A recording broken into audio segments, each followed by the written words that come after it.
The other one that fascinates me is from the Americas. It's the Quipu. The Inca had the Quipu, this knotted string records, but it was definitely encoding more than just math. We know the math.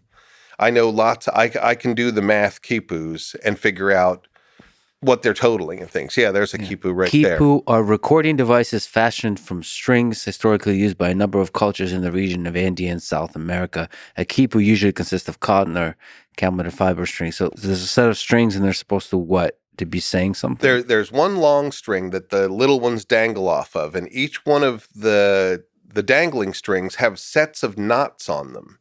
And the knots, some of them are mathematical quipus, and those we can just do the math. We can prove that it's math. Mm-hmm. They also encoded language in there. They had entire libraries in Cusco where Spanish conquistadors were brought through, and the caretakers of the libraries would just they'd say, pull that one down, read that one to me. And he'd pull it out and just read a history of something that happened 200 years earlier. So it was definitely writing. But in the 1570s, one head of the church there had all of the people that could read them, called Quipu Kamayaks, gathered up, had them read all of their Quipus and transcribe them into Spanish books, and then had the Quipus burned and those people murdered.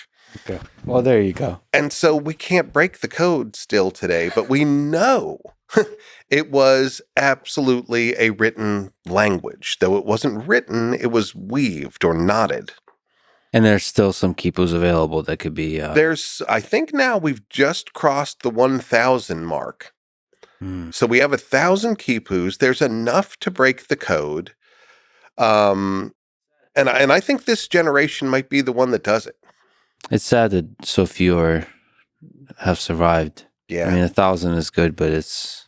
But see, Peru has barely scratched the surface with archaeology. There's so much out there. There was a priest I read about named Diego de Porres, who was one of the early people in Peru converting communities. And his chronicle is real clear that he wanted to teach this community of 3,000 people all the Spanish prayers, the important ones for them to be converted into Christianity. And he had the community's Quipu Kamayaks knot quipus for each person that told them that they could read them out and memorize the prayers. And if they were caught without their quipu in town, they were flogged. So he had 3,000 of the same quipu made and handed out to this community. If we find that community and find its cemetery, there is our Rosetta Stone.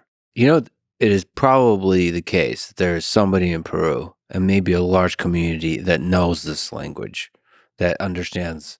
And like, you just have to show up and ask them. And it's like, they're like, oh yeah. There are some communities that are using them. There's a couple of them that we had high hopes for. And then it was apparent that they were just making shit up.